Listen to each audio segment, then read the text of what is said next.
नमस्कार दोस्तों, आज मैं आपको माघ शुक्ल पक्ष की जया एकादशी व्रत की कथा सुनाने जा रही हूँ।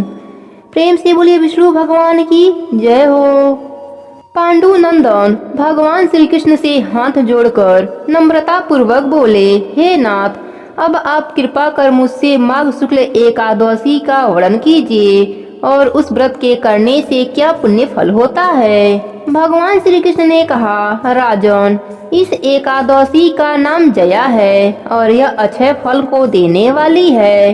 इसका व्रत करने वाला ब्रह्म हत्या से मुक्त हो जाता है और अंत काल में उसे काम और मोक्ष की प्राप्ति होती है। इस व्रत द्वारा मनुष्य कुयोनि से छूट जाते हैं। अब हम तुम्हें इसकी एक पौराणिक कथा जो पद्म पुराण में लिखी है कहते हैं, ध्यान से सुनो।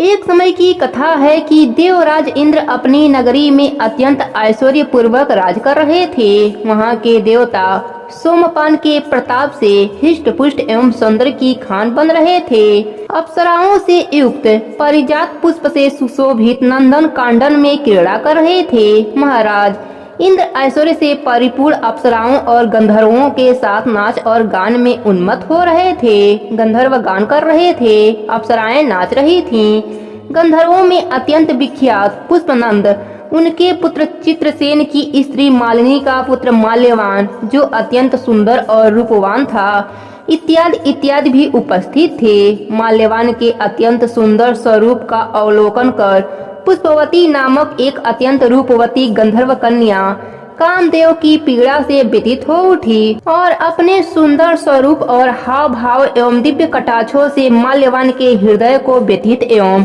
काम सख्त कर दिया।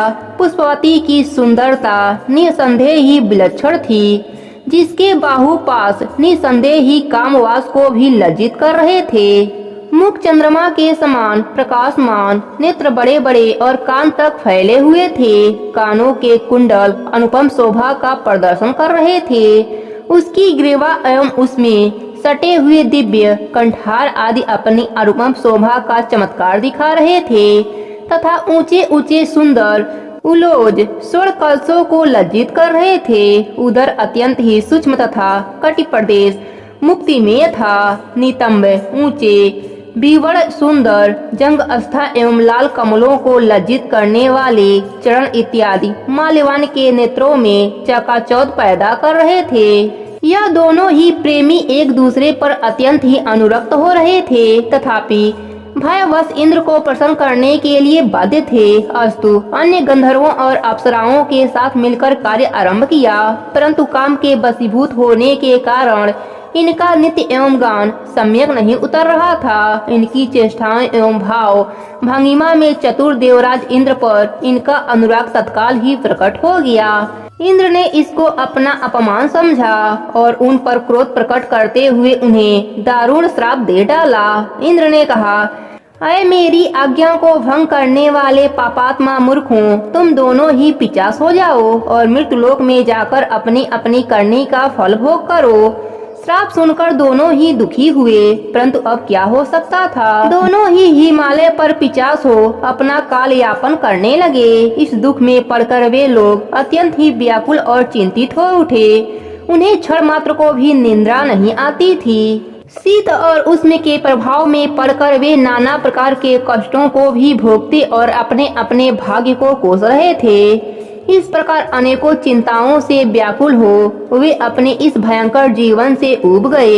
एक दिन उन लोगों को खाने के लिए कुछ नहीं मिला और वे दोनों दिन भर भूखे ही रह गए। रात को चिंता एवं शीत के कारण नींद भी नहीं आई। दैवयोग से वह जया नामक एकादशी का दिन था। अस्तु द्वादशी के दिन सूर्य उदय होते ही इनका पिशाच तत्व नष्ट हो गया और उनका वही प्राचीन दिव्य रूप प्राप्त हो गया। देवता और अप्सराएं उनकी स्तुति करने लगे। उन लोगों ने जाकर देवराज इंद्र को प्रणाम किया। देवराज उनका दिव्य रूप देख आश्चर्यचकित हो गए और उनसे पूछा, कहो तुम्हारा पिशाच तत्व किस प्रकार नष्ट हुआ है। माल्यवान ने हाथ जोड़कर निवेदन किया, प्रभु, यह जया नामक एकादशी के अनजाने व्रत करने का पुण्य फल है। उनकी ऐसी बारी सुन देवराज इंद्र ने कहा, भगवान विष्णु की भक्ति एवं जया के अनुग्रह से तुम्हारा पिशाच तो नष्ट हो गया, अब तुम देवताओं से भी वंदना के योग्य हो गए। अस्तु, तुम दोनों आनंद पूर्वक देवलोक में आनंद करो। हे राजन, देखो कैसा प्रभाव दिखाया इस जया एकादशी व्रत के पूरे फल ने। इसलिए इस जया एकादशी व्रत को अवश्य करना चाहिए, क्योंकि यह व्रत अनेकों अनुपम फलों को देने वाला है। भक्ति पूर्वक जया का व्रत करने वाला निसंदेह ही 100 वर्ष प्रयत्न स्वर्ग में निवास करता है। प्रेम से बोलिए कृष्ण भगवान की जय हो, विष्णु भगवान की जय हो। अब सुनते हैं गीता पाठ की कथा, जिसे सुनने से भक्त भगवान की प्रीति पाता है। प्रेम से बोलिए विष्णु भगवान की जय हो, कृष्ण भगवान की जय हो। भगवान श्री कृष्ण से अर्जुन ने प्रार्थना करते हुए कहा, हे प्रभु, आपने अपनी माया का जो गुप्त भेद मुझे बताया है, अध्यात्म का विवेचन किया है, उससे मेरा मोह और अज्ञान समाप्त हो गया है। हे प्रभु, सृष्टि में प्राणियों की उत्पत्ति, संहार और आपके नाश रहित स्वरूप की गुण कीर्ति आपके मुखर बिंदु से सुनी है। हे कमल नयन, आप मुझे अपने विराट स्वरूप का दर्शन कराएं। आपके उस ज्ञानमय, ऐश्वर्य युक्त, बलशाली तथा अन्य अनेक रूपों को भी देख, जिनका दर्शन तूने पहले कभी नहीं किया है। मैं अपने स्वरूप को दिखाने के लिए तुझे दिव्य चक्षु प्रदान करता हूँ, क्योंकि तेरे इन चर्म चक्षुओं द्वारा उनका अवलोकन कर पाना असंभव है। मेरे द्वारा प्रदान किए गए दिव्य अर्थात अलौकिक चक्षुओं के द्वारा तू मेरे प्रभाव और योग शक्ति को देख सकेगा। यहाँ तक का वृतांत सुनने के पश्चात संजय ने धृतराष्ट्र से कहा, हे राजन, योग यज्ञेश्वर भगवान श्री कृष्ण ने ऐसा कहकर तत्काल ही अर्जुन को अपना विराट रूप दिखाया।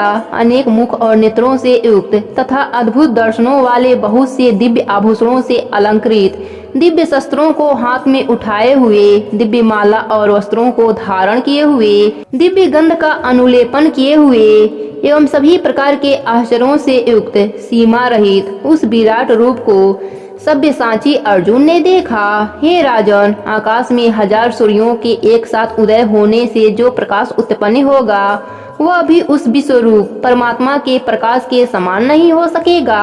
पांडु पुत्र अर्जुन ने उस समय अनेक प्रकार से विभक्त अर्थात पृथक पृथक हुए संपूर्ण जगत को आश्चर्यचकित होकर भगवान श्री कृष्ण के शरीर में एक जगह स्थिर देखा। उसके पश्चात अर्जुन का रोम रोम हर्ष एवं प्रफुल्लित से भर उठा।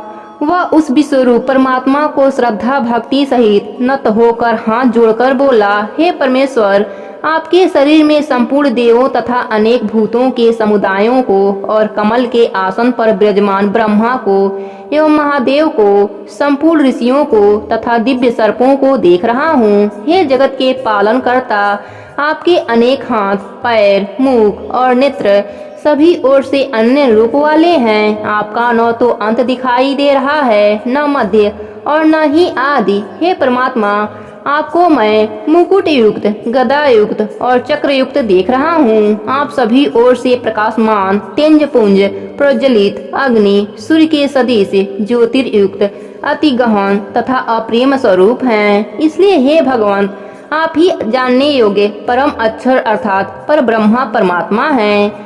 आप ही इस जगत के परम आश्रय, अनादि धर्म के रक्षक और अविनाशी सनातन पुरुष हैं। हे परमेश्वर, मैं आपको आदि, अंत और मध्य से रहित, अनंत सामर्थ्य से युक्त, अनंत हाथों वाला, चंद्र सूर्य रूप नेत्रों वाला, प्रज्वलित अग्नि रूप मुख वाला तथा अपने तेज से इस संसार को तापमान करता हुआ देख रहा हूँ। हे प्रभु, स्वर्ग और पृथ्वी के बीच का संपूर्ण आकाश एवं सभी दिशाएं केवल आपसे ही परिपूर्ण हैं। आपके इस अलौकिक और भयंकर रूप को देखकर तीनों लोग अति व्यथा को प्राप्त हो रहे हैं। हे प्रभु, देवताओं के समूह आप में ही प्रवेश करते हैं। कई देवता भयभीत होकर हाथ जोड़े हुए आपके नाम और गुणों का उच्चारण करते हैं। महर्षि और सिद्धों के समुदाय कल्याण हो, ऐसा कहकर उत्तम से उत्तम स्तोत्रों द्वारा आपकी स्तुति करते हैं। हे गोविंद, 11 रुद्र, 12 आदित्य, 8 वसु, साध्यगण विशेष देव, अश्वनी कुमार, मरुगण पितरों के समुदाय तथा गंधर्व, यक्ष, राक्षस और सिद्धगणों के समुदाय, सभी विस्मित नेत्रों से आपको देखते हैं। हे भगवान, आप अनेक मुख, नेत्र, हाथ, जंघा, पैरों और उदरों वाले हैं। आपकी दाढ़ें बड़ी विकराल है। आपके इस भयानक रूप को देखकर सभी के साथ मैं भी भयभीत हो रहा हूँ, क्योंकि आपका यह रूप आकाश को छूता हुआ, अनेक रूपों वाला, विस्मित मुख वाला तथा प्रज्वलित नेत्रों वाला है। आपके इस रूप को देखकर चित्त को किसी भी प्रकार से शांत प्राप्त नहीं हो रही है। भयंकर दाढ़ों व प्रलयाग्नि सदृश प्रज्वलित मुख को देखकर मैं दिग्ध भ्रमित हो गया हूँ। मुझे दिशा ज्ञान का बोध नहीं हो रहा है। हे गोविंद, आपके इस विराट रूप में मैं तृप्त हो गया हूँ, अतः आप शीघ्र ही प्रसन्न हो जाइए। हे प्रभु, आपके इस स्वरूप में मुझे धृष्टराज के पुत्र और सहयोगी राजा आपके मुख में प्रविष्ट होते दिखाई दे रहे हैं। भीष्म पितामह, द्रोणाचार्य, कर्ण व हमारे पक्ष के अनेक प्रमुख योद्धागण भी आपके इस विराट रूप के मुख में समाते हुए दिखाई पड़ रहे हैं। अनेक योद्धागण आपके दांतों के मध्य चूड़ा अवस्था में दिख रहे हैं। हे भगवान, अनेक वीर आपके मुख में इस तरह समाते हुए दिख रहे हैं, जिस तरह अनेक नदियाँ वेगवती धारा के साथ समुद्र में समा जाती हैं। जैसे पतंगे मोह के वश होकर नष्ट होने के लिए प्रज्वलित अग्नि में अतिवेग से प्रवेश करते हैं, वैसे ही यह सब लोग भी अपने सर्वनाश के लिए आपके मुखों में अति वेग युक्त होकर प्रवेश करते दिखाई दे रहे हैं। हे परमेश्वर, आप उन संपूर्ण लोगों को प्रज्वलित मुखों द्वारा ग्रसन करते हुए सभी ओर से चाट रहे हैं। आपका उग्र प्रकाश संपूर्ण जगत को अपने तेज के द्वारा परिपूर्ण करके तपयमान करता है। हे प्रभु, कृपया मुझे बताइए कि आप उग्र रूप वाले कौन हैं। हे देवाधिदेव, आपको मेरा नमस्कार है। मैं आपको तत्व से जानना चाहता हूँ, क्योंकि आपकी प्रकृति को मैं नहीं जानता। अर्जुन द्वारा इस प्रकार आग्रह करके पूछने पर भगवान श्री कृष्ण बोले, हे अर्जुन, मैं लोगों का नाश करने वाला बढ़ा हुआ महाकाल हूँ। इस समय इन लोगों को नष्ट करने के लिए प्रकृत हुआ हूँ। प्रतिपक्षियों की सेना में जो योद्धा है, वे सब तेरे बिना भी नहीं रहेंगे, अर्थात तेरे द्वारा युद्ध न करने पर भी इन सब का नाश हो जाएगा। इसलिए हे कौन्तेय, तू युद्ध के लिए खड़ा हो। युद्ध को जीत कर यश की प्राप्ति कर और धन धन से संपन्न राज को भोग, क्योंकि यह सब सूरवीर पहले से ही मेरे द्वारा मारे हुए हैं। हे सव्यसाची, तू तो केवल निमित्त मात्र है, क्योंकि द्रोणाचार्य, भीष्म पितामह, जयद्रथ तथा कर्ण आदि बहुत से सूरवीर योद्धा मेरे द्वारा ही मारे हुए हैं। तू भयभीत न हो, इनसे युद्ध कर। निसंदेह तू युद्ध में दुश्मनों पर विजय प्राप्त करेगा। भगवान श्री कृष्ण के यह वचन सुनकर संजय ने धृष्टिराज से कहा, हे राजन, देवकी नंदन के इन वचनों को सुन। मुकुटधारी अर्जुन हाथ जोड़कर प्रणाम करके उनके प्रति गदगद वाणी से इस प्रकार बोला, हे भगवान, यह योग्य ही है कि जो आपके नाम और प्रभाव के कीर्तन से जगत आदि आनंदमयी होता है तथा अनुराग को भी प्राप्त होता है। भयभीत हुए राक्षस लोग दिशाओं में भागते हैं और सिद्ध गणों के समुदाय नमस्कार करते हैं। जब आप ही आदिकारक हैं, तब देवता भी आपकी वंदना क्यों नहीं करते।